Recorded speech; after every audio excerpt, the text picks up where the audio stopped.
A história da patologia muscular foi o tema da palestra apresentada por Dr. Ben Schmidt durante o 5º Simpósio Brasileiro OAPD sobre doenças neuromusculares. É que as distrofias musculares são doenças que mexem com o sentimento humano, são doenças que exigem muito dos pacientes e a gente ainda não tem um remédio específico para elas. E que basicamente a conduta é fisioterápica e de esclarecimento para a população, porque muita coisa pode ser feita para essas pessoas viverem melhor. O que falta é informação para essas pessoas. O evento foi realizado no Salão Nobre da Câmara Municipal de São Paulo, no dia 10 de setembro de 2015. De acordo com o presidente da OAPD, Diego Simões Brito, a população é muito carente de informações sobre doenças neuromusculares. Então, o principal objetivo desse simpósio, é servir como uma ferramenta para melhorar a qualidade de vida dos pacientes neuromusculares, E através da qualificação dos profissionais de saúde e tudo, seria mais como o objetivo principal seria esse, E acho que a informação é tudo nessa área, porque é muito carente de informações sobre doenças neuromusculares, Então a importância desse evento seria essa mesmo, Estar divulgando as doenças e as características e tudo, Acho que eu fiz uma homenagem bacana para o Diego Simões, que é um homem que superou a si mesmo de organizar um evento sendo portador, de uma miopatia, e uma mensagem do valor da fisioterapia do Brasil, e que a gente tem que parar de dar valor só ao médico e a gente tem que valorizar a equipe que trata das doenças humanas, Todos são importantes dentro da equipe, E a fisioterapia, sobretudo, muitas vezes, é mais importante que o próprio médico. Durante a palestra, Dr. Ben fez uma explanação da história da patologia muscular de 1956 a 2015. A sinopse, eu diria que a gente fez uma história da patologia muscular, que aqui no Brasil, praticamente, a gente pode dizer que começou com uma biópsia muscular pequenininha, que leva o nome de biópsia de Schmidt.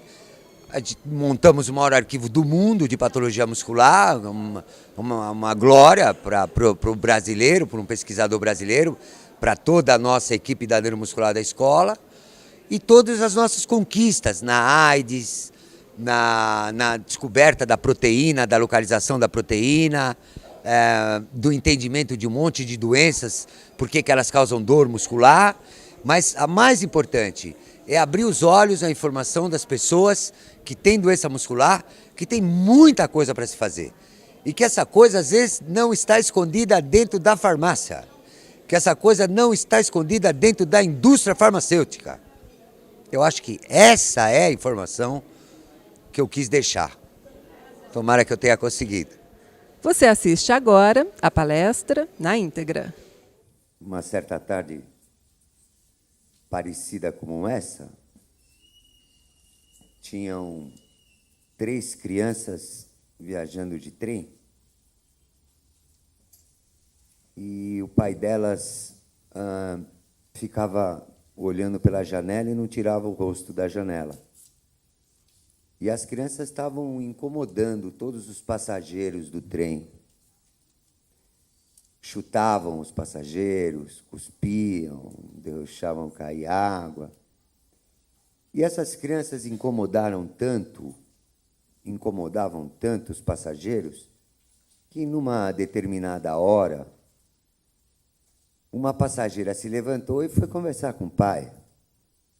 Ô, meu senhor, o senhor não está percebendo que as crianças estão incomodando tanto aqui? Mas o pai não tirou o rosto da janela. E a moça voltou a sentar e as crianças pioraram. Aí chegou uma hora, a moça foi mais brusca, levantou de novo e virou o pai. Ele falou: senhor, não dá mais. O senhor não está percebendo o que está acontecendo? E aí o pai finalmente tirou o rosto da janela e respondeu para ela assim: A senhora me desculpe, mas a minha esposa acabou de morrer. Eu não sei onde eu estou direito, nem mesmo os meus filhos. Tudo depende dos olhos de quem vê. E quando eu vejo hoje a cidade de São Paulo, eu vejo que a cidade está doente. Nós estamos muito doentes. E contra essa doença, nada melhor do que contar a história. Porque uma das funções da história é a gente se lembrar de quem a gente é, da onde a gente veio e o que a gente está fazendo aqui. Então, hoje, o principal objetivo da história da patologia muscular é explicar para vocês como tudo começou, para que a gente possa se lembrar de quem a gente é. Quando a gente vai falar da patologia muscular, a gente tem que localizá-la dentro da história da medicina. E a medicina tem 4 fases. A fase da magia, dos caldeirões mágicos, que demoraram quase 1000 anos ou mais. A fase de Hipócrates, onde a medicina se tornou científica, mas os médicos, se vocês puderem ler a segunda linha, vão ver como Hipócrates está fora de moda, porque, olha lá, ensinar essa arte sem receber nenhum honorário. O Hipócrates está muito fora de moda. A terceira fase, que é a fase da histologia, e a fase que nós vivemos hoje em dia, a fase da histologia junto com a fase da radiografia. Essa é a primeira radiografia do mundo que foi feita pelo próprio marido na sua esposa. E veja o anel que ela carregava. E a quinta fase, que é a fase que a gente vive hoje, que é a fase da genética. A patologia muscular se localiza na última fase da medicina. Ela começou na última fase da medicina. E é importante hoje, a mídia é tão importante hoje no mundo, mas a mídia cansa um pouco o cientista, porque só é importante o que acontece no fim. A notícia de ontem na televisão, ela no dia seguinte já perde totalmente o seu valor, mas em ciência não é assim. Em ciência, a gente tem que aproveitar todo o esforço humano de toda uma história do homem e valorizar cada vitória que a gente teve. E de onde a gente veio? A gente demorou para chegar, viu? Acreditam os cientistas, então, ou por causa da natureza, ou por causa de Deus, porque a razão não conhece outro motivo, alguma coisa minúscula, do tamanho de um átomo, por exemplo, mas que tinha uma densidade infinita e uma curvatura infinita, resolveu se manifestar.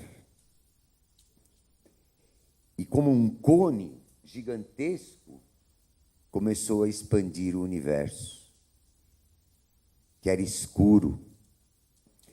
E ele só conseguiu a iluminar quando as estrelas nasceram, por uma reação dos átomos de hidrogênio que formaram hélio há aproximadamente 100 milhões, depois de 100 milhões de anos da manifestação do mundo.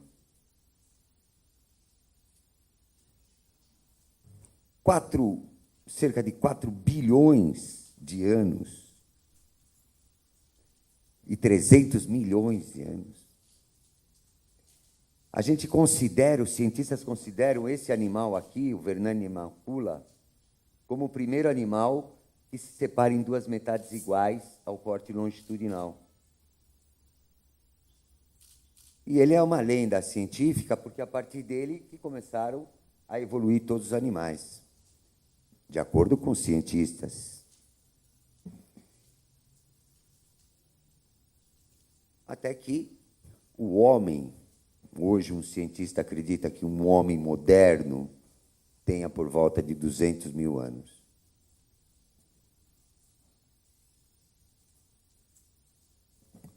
Parece, por que eu coloquei uma foto de dinossauro? Porque essa aula nasceu de uma pergunta do meu filho, quando ele era menor. Ele amava dinossauro, ver filme, brincadeira de dinossauro. E quando eu fui preparar a história da patologia muscular, eu percebi que a vida começou muito pequena, começou com um ser unicelular. Depois formou 2 células, então um ser bicelular. E que a vida atingiu o maior tamanho físico na época dos dinossauros. Imagina quanto músculo tinha um dinossauro. Não sei se tinha dinossauro com distrofia, viu, Diego? Mas devia ter. Mas a verdade é que os dinossauros, pela nossa história, pelo menos de acordo com a ciência, eles ficaram vivos durante cerca de 150 milhões de anos. Vocês acham mesmo que com a nossa sociedade doente, do jeito que está, nós vamos conseguir ficar vivo 1 milhão de aninhos?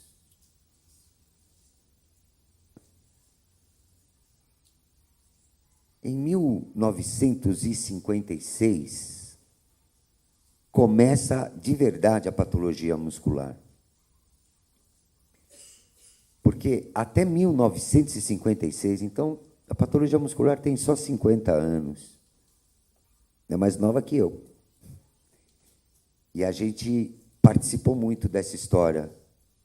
E eu vou mostrar os principais momentos em que a neuromuscular da Escola Paulista de Medicina participou. E, para quem não sabe, a Escola Paulista de Medicina tem o maior acervo do mundo de patologia muscular. O músculo, antes de mais nada, a gente começou a entender o que é um músculo. O músculo, nessa microscopia eletrônica, ele é estriado por causa das linhas Z. O músculo, ele é estriado por causa dessas linhas Z, que dão esse aspecto de estriação. O músculo esquelético e o músculo cardíaco são estriados. E o músculo serve somente para se contrair. Esse espaço que vai de um sarcômero, de uma linha Z, a outra chama-se sarcômero, aonde os principais filamentos deslizam, que é o de miosina e o de actina. Então, o sarcômero encurta e a gente consegue movimentar o esqueleto. Para os fisioterapeutas, que eu vi que tem bastante aqui hoje. Eu fundei a neuromuscular da Escola Paulista em 1982. Então, faz 33 anos que eu vou falar o que eu vou falar agora, mas muita gente ainda não entendeu. E depois de 33 anos, eu vou repetir para vocês, fisioterapeutas novas, o que eu vou dizer agora, na esperança de que vocês consigam entender isso. Músculo, eu vou no outro, que o outro é mais bonito. O músculo não alonga. Músculo não pode alongar, porque músculo não tem fibra elástica. Músculo não é como a pele. Se o músculo fosse como a pele, não existiria cirurgião plástico, coitados. Porque a pele estica porque tem fibra elástica. Aqui não tem fibra elástica. Quando a gente estica um braço, quando a gente estica uma perna, o maior tamanho que o músculo pode ter é um músculo relaxado. Entenderam? Isso não significa, meu Deus do céu, que o ser humano não precise fazer alongamento. Se há alguma coisa hoje que o homem precisa na nossa sociedade, é fazer alongamento. Eu preciso de um monte de fisioterapeuta. Quem é que não precisa? Entrar numa cidade como essa, trancado dentro do carro num trânsito maluco. Quem é que não precisa de fisioterapeuta? Mas músculo não alonga, músculo relaxa. Essa é uma mensagem importante para a fisioterapia. A gente começou em 1956 a entender melhor o músculo. O músculo tem várias formas. Para os gregos, por exemplo, a alma, os gregos sempre disseram que o ser humano, o corpo, é um veículo. Nós estamos aqui de passagem. E que a nossa alma morava na carne. Porque o princípio da vida, filosoficamente, é motor. Eu vou dizer uma coisa para você. As pessoas, quando estudam patologia muscular, elas ficam pensando só nos movimentos das pernas e dos ossos. E se esquecem totalmente dos músculos lisos. Mas existem músculo em um monte de tecidos do nosso corpo. Existem músculo em todas as paredes dos vasos sanguíneos do nosso organismo. Então, agora eu vou usar o outro, porque é importante. Quando a gente faz exercício, não é só para o músculo esquelético, é para o músculo liso dos vasos sanguíneos.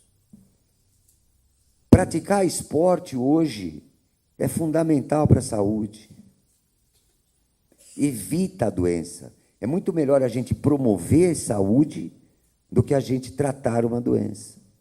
O que falta na saúde pública do nosso país é um pouco de inteligência. Nós temos que promover saúde, em primeiro lugar.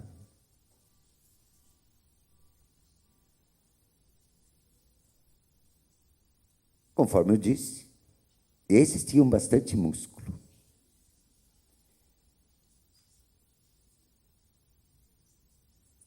Mas nós, de 70 quilos, quem pesa 70 quilos, tem aproximadamente 40% de músculo no corpo. Então, 30 quilos de massa muscular. E essa massa muscular, ela, além de movimentar o esqueleto, no caso do músculo esquelético, além do coração, por exemplo, de bombar o sangue, né, ele também é um reservatório de proteína para a gente fazer anticorpo, para a gente defender o corpo contra as infecções. Então, é importante a gente ter músculo. Quando uma pessoa não tem músculo, ela perde até a sua força para lutar contra as infecções. Como é que se estudava a patologia muscular? Com biópsias musculares. Então, em 1980, em Marsella, que era o maior hospital da França, o Hôpital de la Timone, eu fui estudar músculo e ninguém sabia nada de músculo em nenhum lugar do mundo. Para vocês terem uma ideia, eu vou mostrar a foto do meu pai aqui, eu vou mostrar por quê. Quando eu telefonei para o meu pai em 1980, que eu tinha ido para fazer tumor cerebral, eu era neuropatologista, e falar que eu ia estudar músculo, meu pai falou que eu ia morrer de fome porque não existia doença de músculo. 1980. E meu pai era um homem iletrado, professor titular de medicina, e foi um expoente do nosso país. Se o meu pai não sabia que tinha doença de músculo, imagine a população, imagine os ortopedistas, por exemplo. Tem muitos deles que não sabem até hoje que tem doença muscular. E as pessoas estudavam o músculo com anestesia geral, com incisões cirúrgicas enormes. E, na França, eu pude participar do começo disso aqui, que hoje leva, inclusive, o meu nome, que é a biópsia muscular minúscula, pequenininha, biópsia de Schmidt, e que é responsável pelo maior arquivo do mundo, conforme eu falei. A biópsia muscular, olha, tem menos de 1 centímetro de comprimento. Uma pessoa habilidosa não perde mais que 5 minutos para fazer isso. E agora uma mensagem importante para as físios e para todo mundo. Todas as doenças da patologia humana cursam comprometendo o músculo esquelético. Qualquer doença compromete a carne. Por isso que os gregos achavam que a alma vivia na carne. Qualquer doença. Fala o nome de uma doença. Qualquer uma. Gripe. Uma gripe, mesmo suave. Tem gripe suave que a gente não levanta da cama, não é verdade? E não levantar da cama, o que acontece com o músculo quando a gente não trabalha o músculo? Ele se atrofia, ele diminui de volume. Todas as doenças consomem a carne.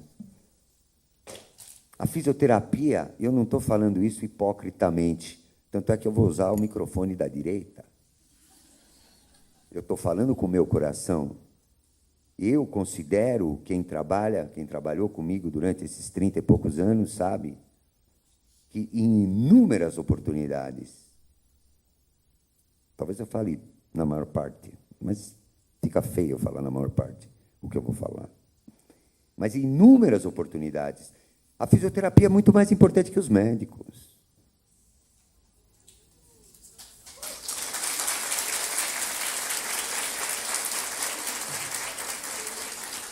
Que me perdoem os meus colegas. Não é verdade? Quem é que cuida dos doentes?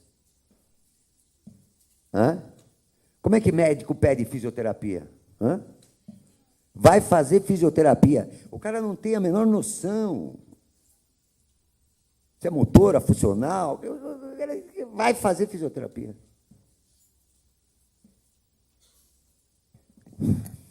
Então, a partir dessa biópsia, como ela é muito pequena, como ela é pouco agressiva, eu tive a sorte, a honra, de o meu primeiro pós-graduando na Escola de Medicina era ninguém menos do que o Acari de Souza Bulli de Oliveira.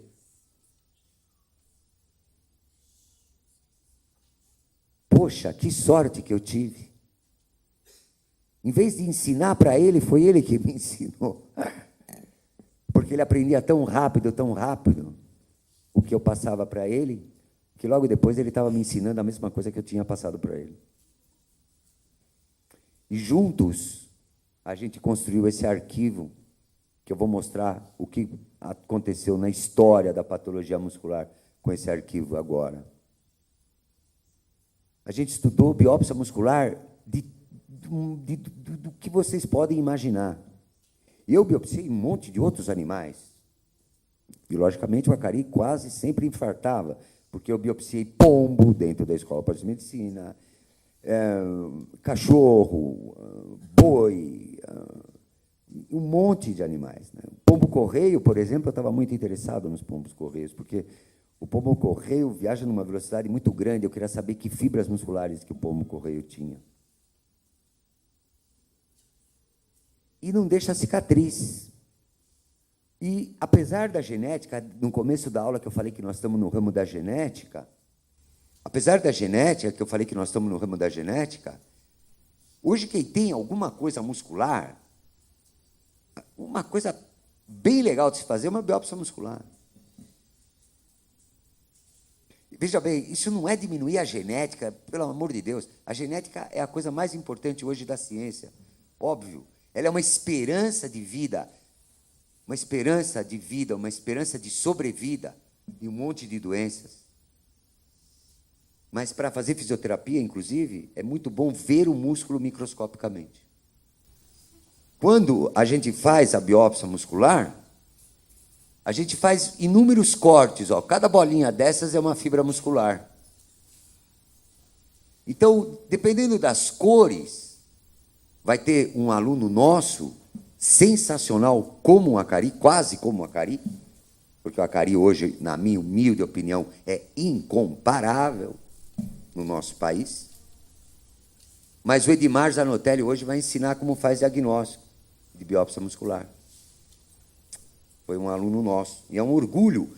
Um professor de medicina, vocês fisioterapeutas jovens, têm que entender que o maior orgulho de um professor é quando ele forma um aluno que seja muito melhor que ele. A gente não pode ter medo de ensinar. Tem muito médico que tem medo de ensinar a operar, porque depois ele vai roubar os pacientes particulares dele. O ideal humano tem que estar acima do valor do dinheiro. Sempre. Senão não vai ter chance para nós. Senão a espécie humana não vai nem chegar perto de um dinossauro. Então eu posso saber, por exemplo, se essa fibra é atrófica ou hipertrófica, se ela é do tipo 2 ou do tipo 1. E vocês vão ver hoje à tarde como o Edmar faz diagnóstico maravilhosamente bem. E as técnicas foram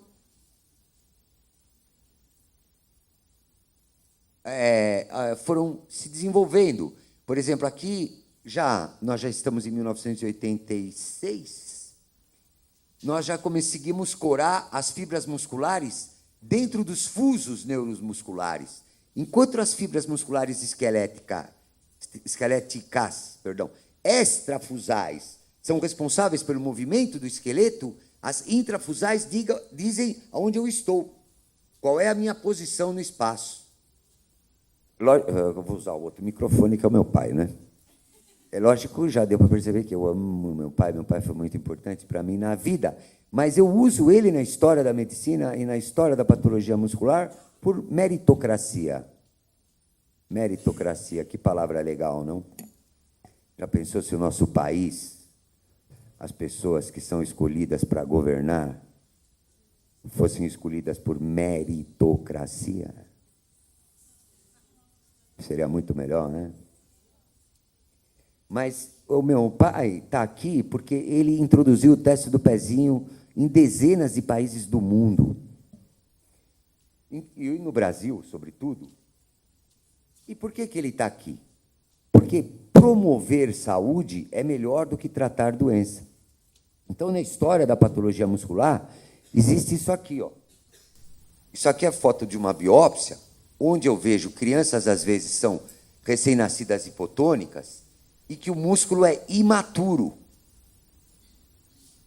E o Benjamin José Schmidt, quando fez o teste do pezinho, ele colhia o sangue no calcanhar, por quê? Por quê? Porque é muito difícil colher sangue em nenê. É mais fácil matar o nenê do que colher sangue do nenê. Mas não pode matar o nenê. Eu sei que estão matando o nenê hoje. Estão matando o nenê. Não estão deixando o nenê subir das jangadas do meio do mar, deixando eles esparramados pelas praias. Mas não é legal matar nenê, viu? Melhor fazer o teste do pezinho. E no teste do pezinho, hoje, a gente pode ver o genoma. Então, a medicina do futuro, a gente não vai precisar esperar adoecer. E isso era uma visão de Benjamin José Schmidt. Porque, por exemplo, eu posso dizer para os filhos dessa menina, eu vou falar para os pais, para o pai dela e para ela, olha, o seu genoma mostra que você tem um locus minor resistente, um local menos resistente no seu corpo, que é o osso, ou que é o pulmão. O filho dessa senhora não pode o quê? Fumar cigarro. Todo mundo nasce com um órgão mais fraco que vai adoecer durante a vida. Locus minor resistente. Então, a gente já tem essa condição, né? Eu vou mostrar uma biópsia do jogador de futebol que a gente disse para ele exatamente tudo o que poderia acontecer com ele. Né? As fisioterapeutas, o Diego, alguém já foi estudar patologia muscular? Num livro de patologia muscular aí que existe no mundo, Myology, que é o maior compêndio de patologia muscular do mundo. Vocês acham fácil estudar patologia neuromuscular? Não é. Por isso que não tem outro patologista muscular no Brasil. Você vê, eu ensinei neuromuscular durante 30 anos para os neurologistas. Eu não tenho nenhum patologista muscular no nosso país. Porque é impossível estudar essa porcaria. Porque os livros têm 3, 5 mil autores. Você lê numa página, por exemplo, polimiosite, de um livro, no outro livro tem outro autor dizendo tudo ao contrário. Quem é que tem razão? Então, a gente fez a nossa classificação para ensinar os nossos alunos da Escola Paulista, que agora foram usadas no Brasil inteiro. Então, essa é uma classificação do Brasil, e que vale para muito lugar do mundo, que divide a patologia muscular em 5 capítulos. Para que a gente possa aprender alguma coisa, para que a gente possa aprender alguma coisa, precisa ser didático. Precisa estar claro para os olhos das pessoas. Então, dividir a patologia muscular em 5 capítulos é absolutamente didático. Não tem nenhuma doença neuromuscular que não caiba num desses 5 capítulos. E o primeiro capítulo, doenças neurogênicas, foi um grande avanço da patologia muscular feita por brasileiros. Antes de mostrar esse avanço feito por brasileiros, eu quero dizer que isso é uma biópsia muscular, para quem sabe ler um pouquinho. Essas fibras escuras são do tipo 2.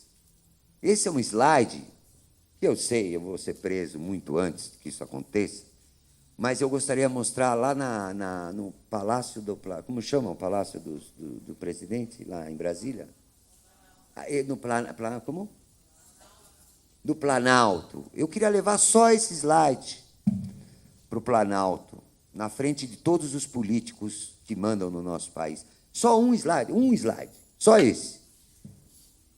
Porque hoje, que está faltando dinheiro ainda mais, né, com a má gestão, eu queria levar só esse slide.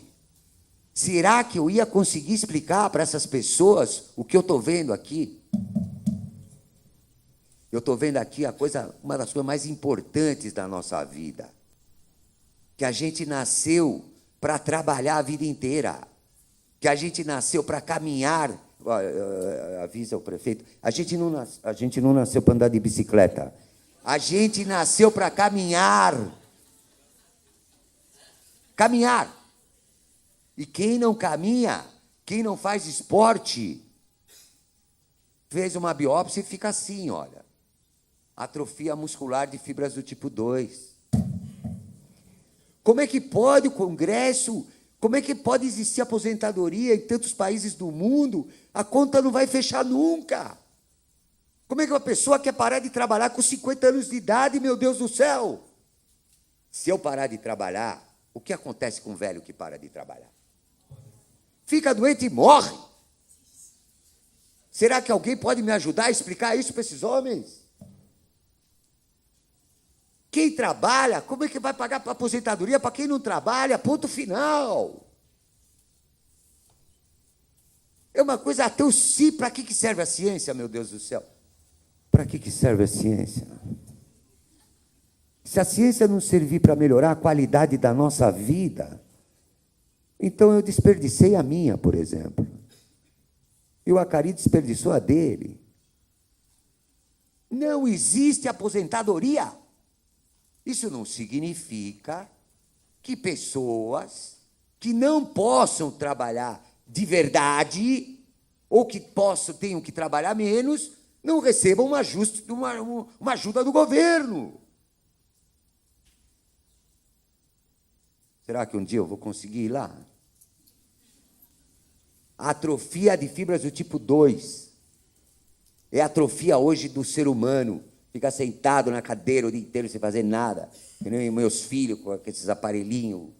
Lep vai, Lep foi, laptop. A tecnologia acabou conspirando contra a saúde humana. Nós temos que usar a tecnologia. É legal andar de avião. É legal andar de helicóptero. É legal.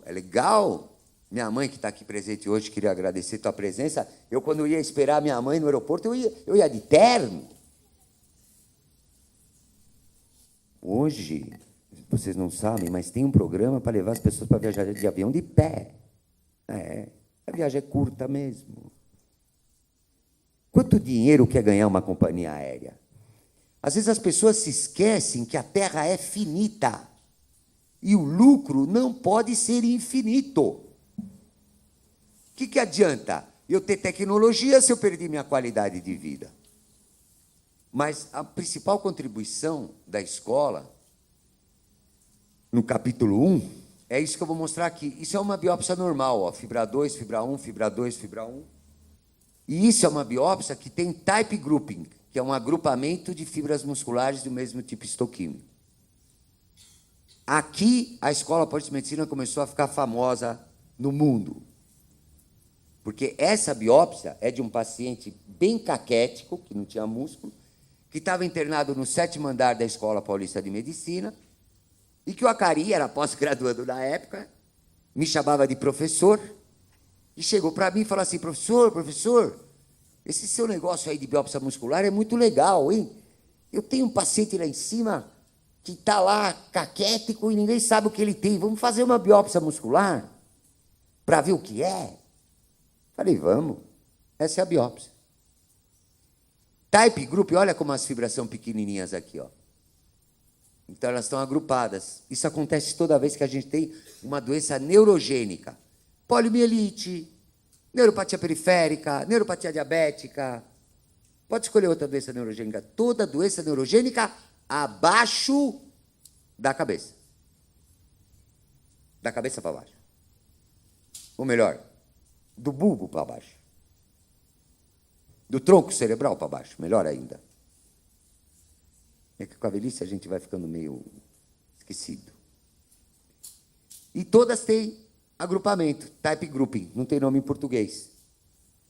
Pois bem, naquela época ninguém sabia que doença que era. Era uma doença que dava em homossexuais, muito mais em homossexuais, que levava à morte inexoravelmente, e que achavam que ela era viral. É a AIDS. Essa é a primeira biópsia muscular de AIDS do mundo, da Escola Paulista de Medicina.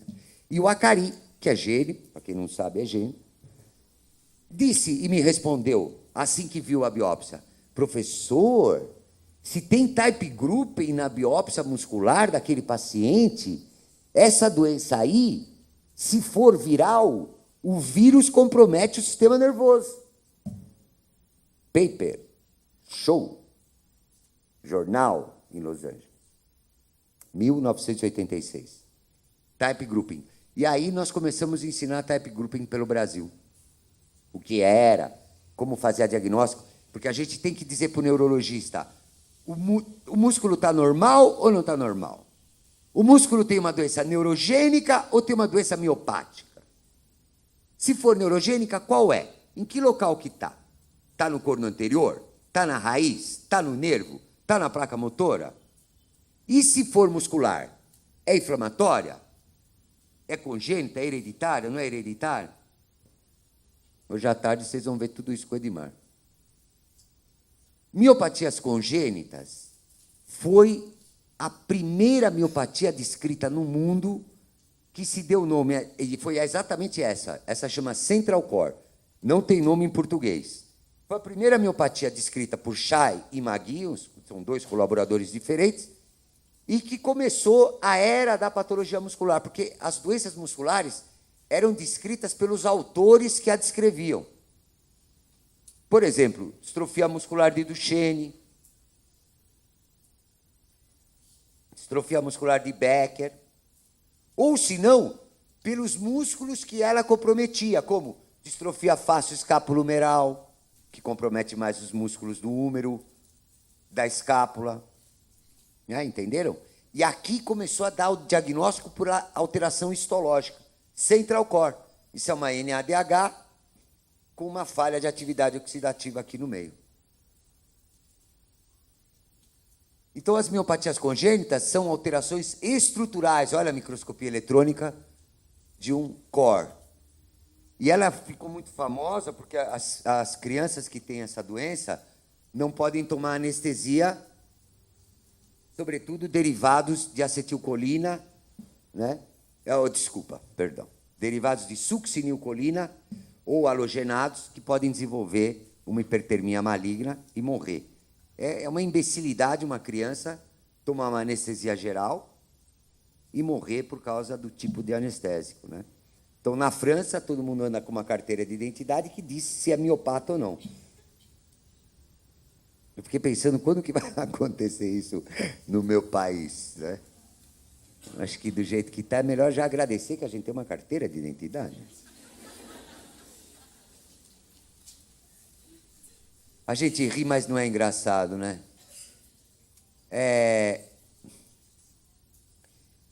Um capítulo muito grande das miopatias inflamatórias, os cientistas aprenderam, foi um outro entendimento dos cientistas do músculo.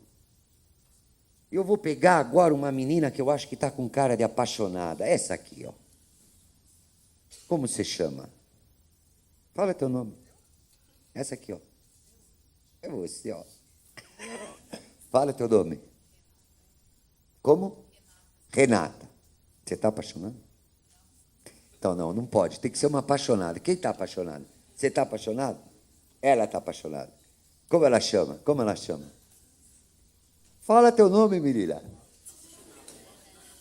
Está apaixonado ou não está apaixonado? Senão eu não vou falar, senão eu não vou contar. Como você chama? Amanda. Eu vou contar no da direita. Amanda, nunca se esqueça do que eu vou te ensinar agora. A gente troca de carne do músculo esquelético uma vez por semana. Eu vou repetir.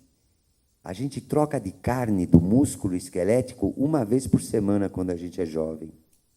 Por isso que o jogador de futebol, por exemplo, quando ele para de treinar por 10 dias, 15 dias, ele nunca joga igual, porque não é o mesmo músculo. A carne é outra.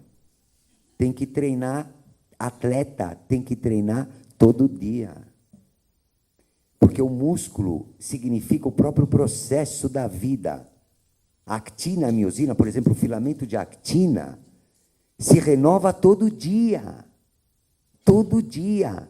30 quilos de carne se renovando todo dia. Mas, Amanda, o que eu quero te dizer é outra coisa. Por isso que a CK nunca é normal. O dia que vocês pegarem um paciente com creatinoquinase 0, o paciente está morto, está lá no cemitério. Porque a necrose só existe porque o músculo se renova todo dia. Todo dia. E o do coração, e os cardiologistas não sabem isso, né? Porque existe uma falha muito grande na ciência, porque as ciências, as pessoas vão ficando tão sem humildade, né? O cara que vira professor titular, ele fica tão insuportável. Eu, por exemplo, agora na minha idade, eu vou dizer uma coisa para vocês, eu não tolero mais médico antipático. Eu acho que médico antipático tinha que ser borracheiro, engenheiro, porque vê se tem cabimento, você está doente, sofrendo, e vai se atender por um médico antipático. Eu estou fora. Não tenho medo de falar. Médico antipático não poderia ser médico. Humildemente falando. Cardiologista não conversa. Cardiologista nem sabe que tem neuromuscular. As disciplinas não se conversam. Amanda, só para você. A actina e a miosina do miocárdio também se renovam, não com a mesma velocidade do músculo esquelético. O coração, o miocárdio, troca todo mês. Então, nunca mais esqueçam isso, vocês fisioterapeutas, e você, Amanda. Nós temos que sempre estar fazendo exercício. Os cadeirantes têm que fazer exercício, mesmo passivos, ou meter na água, para conseguir pegar um exercício que, na água, com a falta de gravidade, consegue fazer. O que não pode é jogar um cadeirante sentado ali, sem fazer nada, dormindo, comendo, o dia inteiro. A gente tem que ter atividade, porque Deus, porque a natureza assim fez o homem. Amanda, o que você aprendeu hoje? Que o coração troca de miocárdio todo mês, perdão. Que quando você está apaixonada, cuidado, não se esqueça de regar o coração do seu amado, porque no mês que vem é outro coração.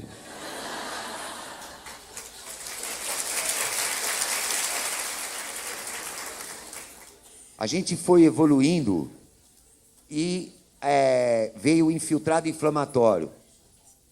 E o infiltrado inflamatório mostrou todas as miopatias inflamatórias,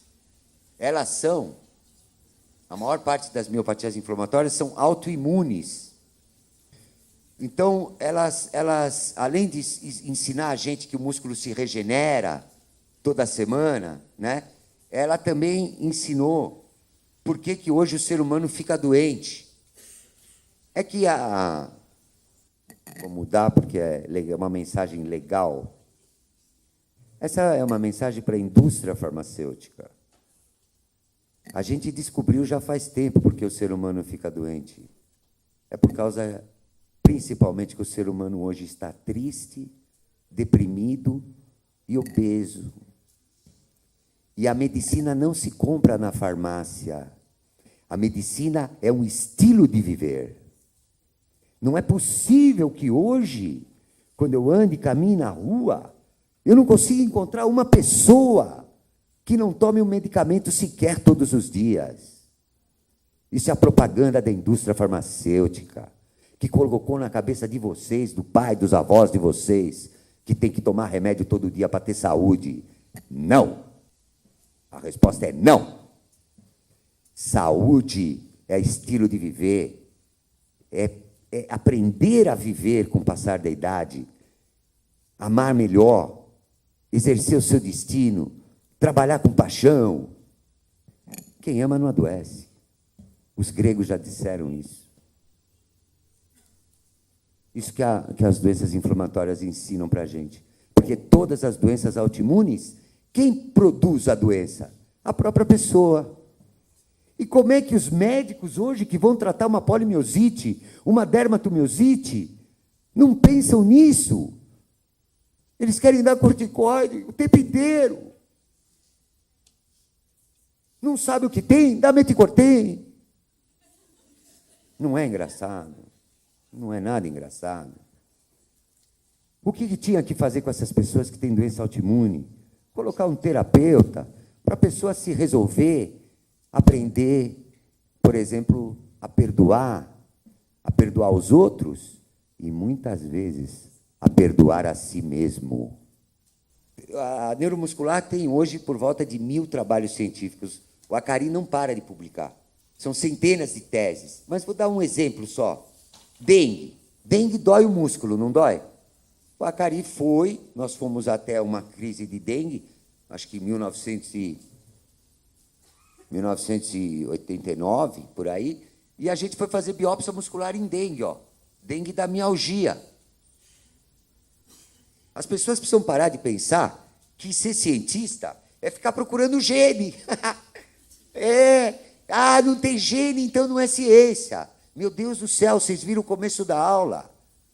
Todas as fases da medicina são importantes. Cientista é um cara que está seduzido pela verdade. Talvez que por isso que cientista, agora que eu pensei, não pode ser político, né? Porque um cientista verdadeiro, ele sempre está seduzido pela verdade. E ele vai procurar, ele vai ter ideia. Vamos fazer biópsia na dengue. Olha o que achou. Infiltrado inflamatório na dengue. Então, por que a pessoa tem uma mialgia? Só vai até aqui. Ou por que a pessoa tem uma mialgia? Porque tem um processo inflamatório na dengue. Né? Que o agente da dengue é miotóxico, causa uma inflamação no músculo. Distrofias musculares. Aí eu participei e tive a sorte, né? E eu vou mostrar para vocês como a gente tem que ser humilde e tem que falar a verdade. Porque é o seguinte, a distrofia muscular principal é a distrofia de Duchenne, que Edmar vai dizer hoje, provavelmente à tarde. O músculo vai sendo substituído por gordura e tecido conjuntivo, que é esse verde aqui. Então, a carne vai ser... Toda a distrofia muscular é assim. Toda. Cintura, membros, Becker, face caplumeral, miopatia distal. Todas as distrofias musculares se caracterizam pela substituição de um tecido mais nobre, que é o músculo, por um menos nobre, que é a gordura. Gordura é menos nobre do que músculo. Banha não é nobre porque o músculo tem mais função, hierarquicamente, no organismo. E já vou aproveitar para falar em banha, que o brasileiro está ficando gordo, que fazer ginástica não emagrece. Eu vou repetir no da direita. Não emagrece.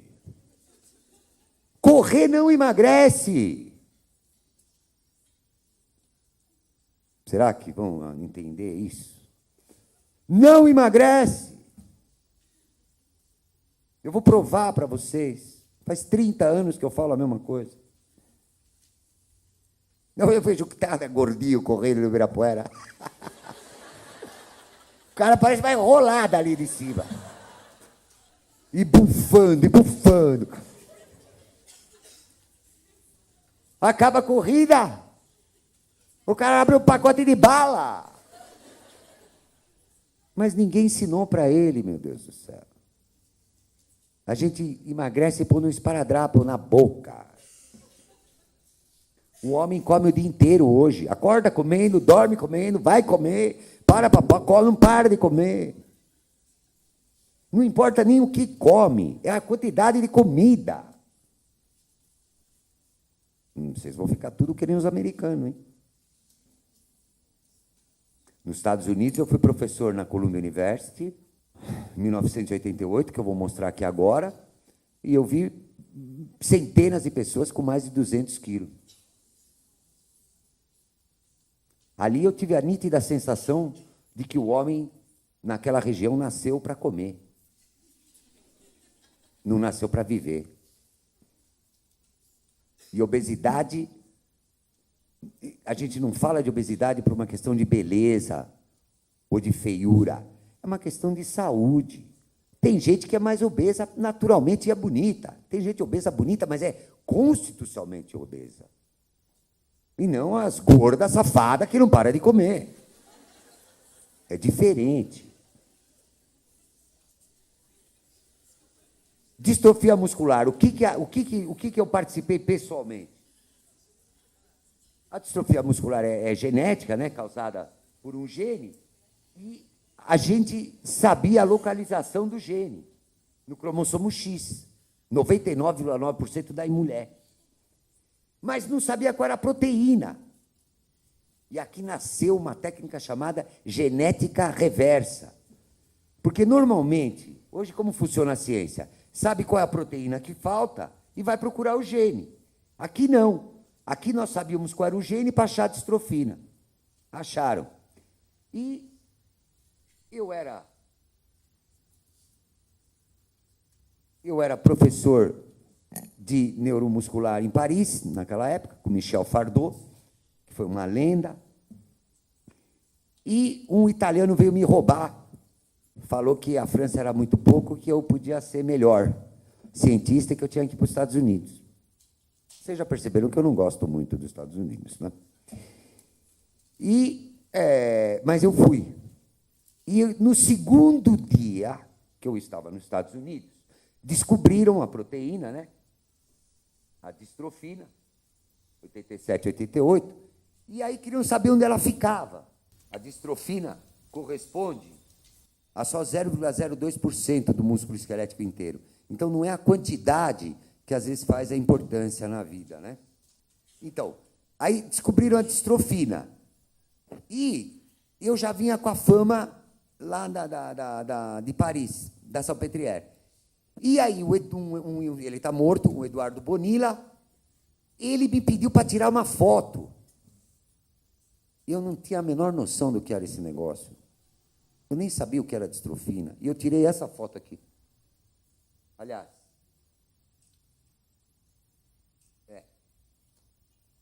Eu tirei essa foto aqui. A distrofina estava localizada na periferia da célula. Ele descobriu, mas ele me colocou como autor. São milhões de citações na literatura a localizar a distrofina. E eu nem sabia o que era distrofina. O que eu quero ensinar para vocês? Da direita. Cuidado com os currículos médicos. Cuidado com quem diz que tem 1000 trabalhos publicados. Como é que uma pessoa pode publicar 1000 trabalhos? Porque, às vezes, a pessoa ganha alguma coisa de graça. Tem professor de medicina que obriga os seus alunos a colocar o nome dele nos trabalhos. Lógico, ele vai ter mais de 100.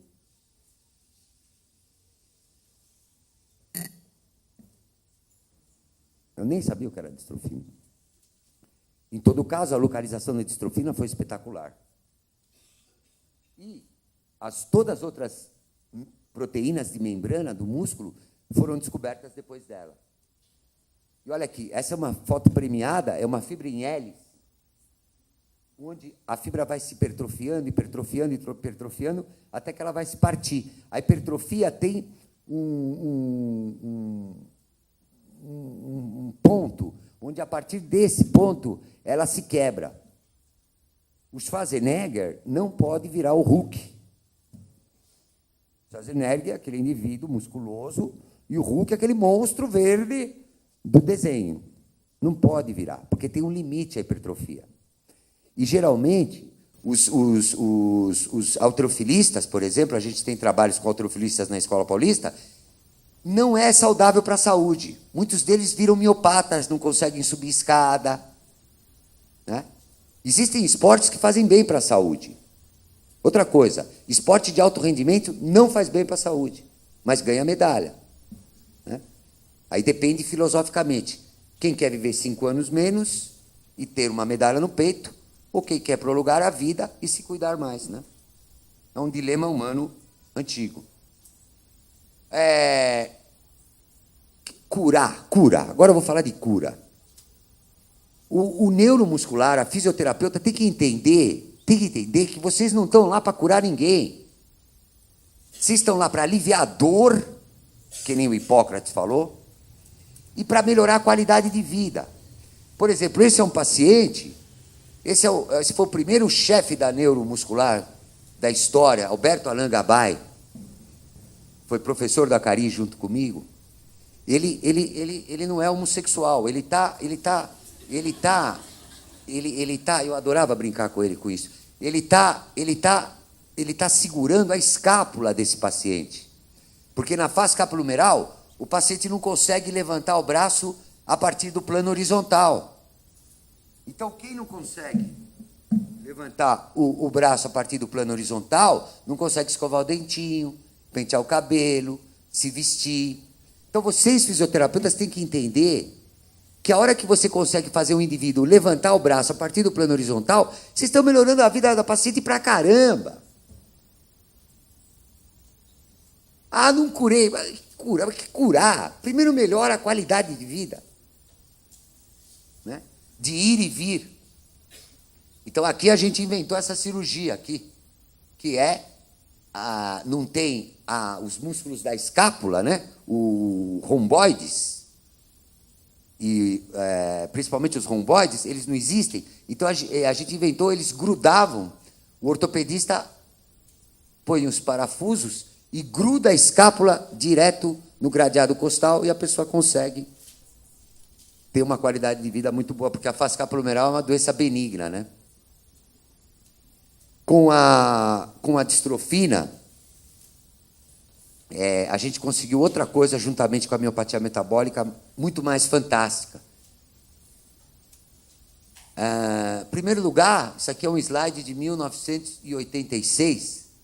Aqui foi quando a gente montou, no São Paulo Futebol Clube, o Refis, o primeiro centro científico do Brasil de medicina esportiva. Porque antigamente, quando tinha 11 jogadores, e os jogadores treinavam todos iguais. Então começou a treinar os jogadores, cada um com a sua potência, assim por diante. E a gente participou muito disso. A seleção brasileira de 82 também passou pela fisiologia do exercício. Aqui, a fisiologia do exercício virou uma profissão que hoje é adotada no mundo inteiro. Escola Paulista de Medicina. Brasileiro. As miopatias metabólicas podem ser glicogenoses, mas aqui hoje, o Edmar deve falar sobre essas doenças, mas aqui hoje interessa as mitocôndrias, porque nós estamos falando da história da patologia muscular. E as mitocôndrias são doenças hereditárias de herança materna, e a gente aprendeu muito com as mitocôndrias. Então, dessa vez eu trabalhei. Então, a gente descreveu a primeira mitocondriopatia do mundo. Na Columbia University, com outro brasileiro, Carlos de Moraes, que hoje é chefe em Miami, e com mais 48 cientistas neuromusculares do mundo da época, no New England Journal of Medicine. É uma revista mais conceituada da ciência. Se bem que hoje eu vou ser muito sincero para vocês, vou falar como cientista agora. Hoje, para ler uma revista científica, a gente tem que tomar muito cuidado, né? Porque 80% dos trabalhos das revistas científicas tem atrás o quê? O laboratório. Quer dizer, o laboratório está pagando não sei quantos milhões de dólares para um professor para ele dizer que o remédio dele é bom. Você acha que ele vai falar que o remédio é ruim? Então, tem que tomar cuidado quando a gente lê ciência hoje, quando a gente quer criticar a ciência hoje. Nem tudo que está publicado vale a pena. Aliás, nem todo mundo vale a pena. E a gente consegue fazer esse diagnóstico com a individuação dessas fibras. Em inglês chama Rager-Brett. E agora eu vou mostrar como eu odeio falar inglês. Então, Rager-Brett, quando tem um monte de Rager-Brett, é uma miopatia mitocondrial. Por que isso é importantíssimo na história da patologia muscular? Porque a hora que a gente sequenciou, primeiro descobriu-se que a mitocôndria é o pulmão da célula, tá? São os pulmões de todas as células, de todos os seres vivos. Quando se sequenciou, professor, Edmar, já falei de você 10 vezes hoje aqui, não. Falei mal dele, né? Mentira. Quando se sequenciou o DNA mitocondrial, não tinha PCR, não tinha polymerase chain reaction, não tinha, a gente cortava com enzimas de restrição. E depois tinha que ler uma a uma. Eu me lembro que eu não tinha muita paciência. Eu tinha um japonês muito esperto lá no meu laboratório, eu dava uns dólares para ele ler para mim, que eu não tinha paciência. E a partir do sequenciamento do mitocôndrio DNA e da genética reversa, que se começou a clonar os animais. A ovelha Dolly nasceu disso daqui. Se vocês pegarem os papers da ovelha Dolly, vocês vão ver miopatia mitocondriais sendo citadas como precursoras da clonagem da ovelha Dolly. Então, isso, logicamente, tem que fazer parte da história da patologia muscular. Quando a mitocôndria não funciona, acumulam-se as gorduras, né? Isso aqui é uma foto de microscopia eletrônica.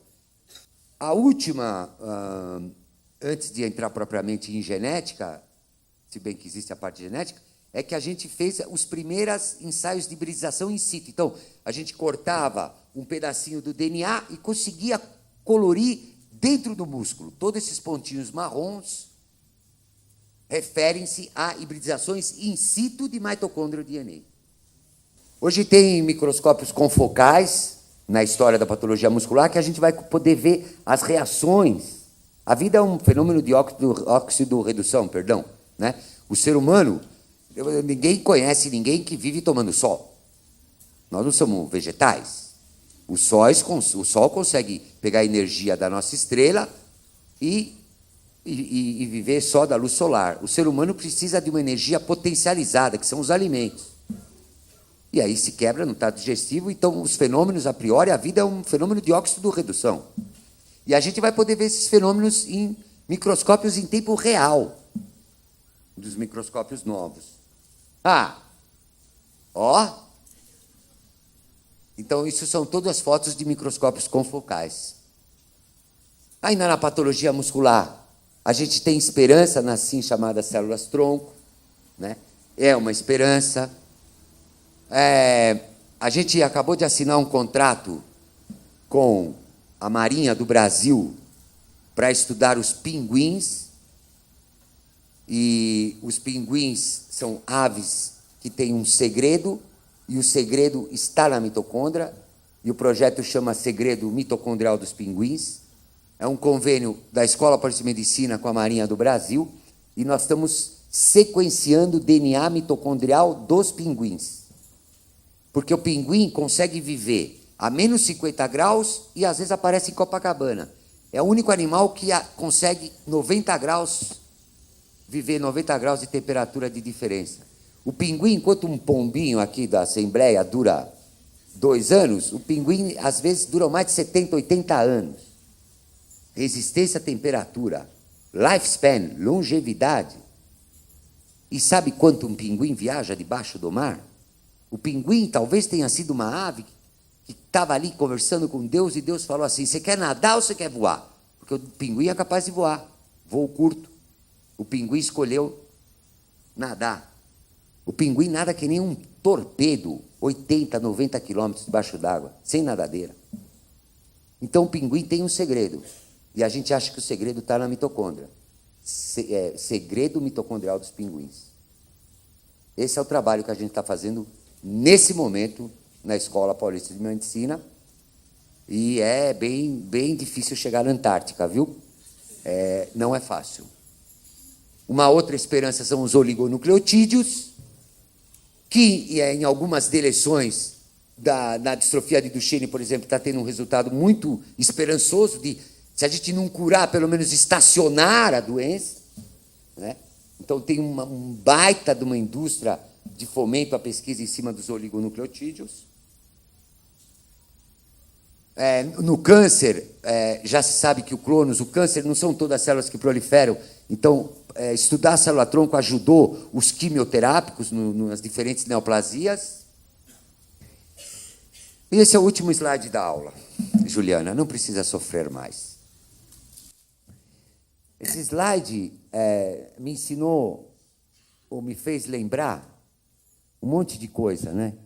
Esse slide é o slide que eu peguei do Acari, e que esse indivíduo é um centenário, e que o Acari estava correndo numa maratona, e esse velhinho passava ele, e o Acari ficava louco da vida.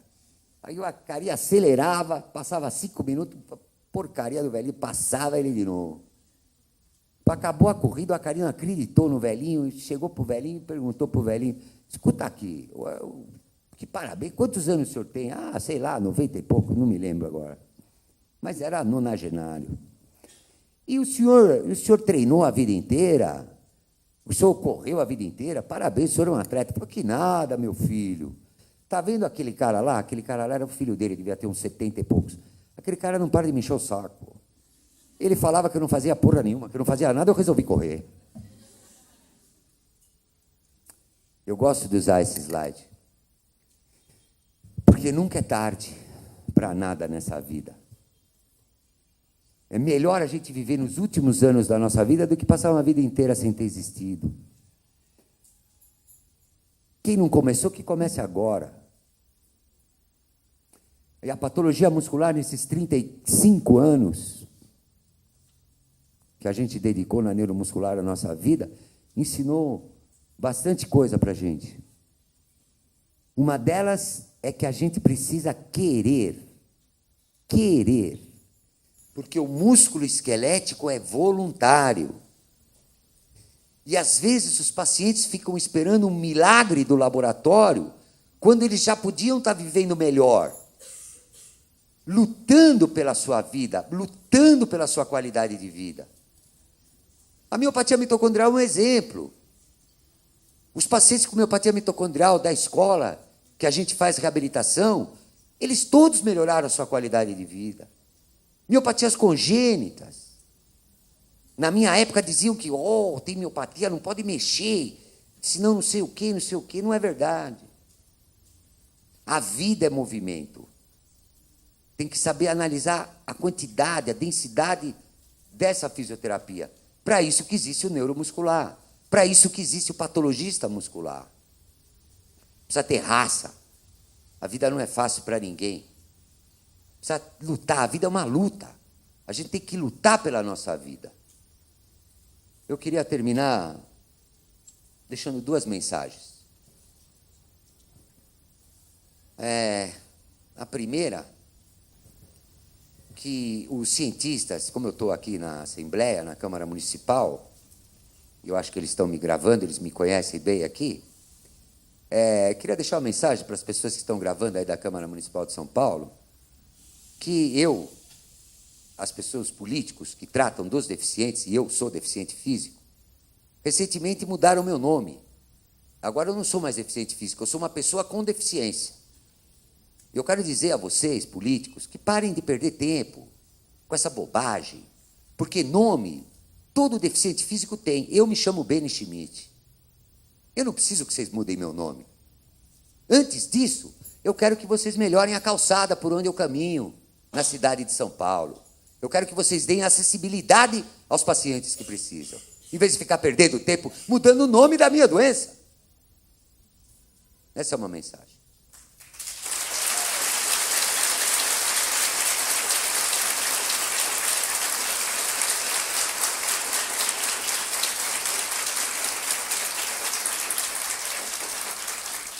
E continuando, tudo bem, quem que não gosta de andar de bicicleta, meu Deus do céu?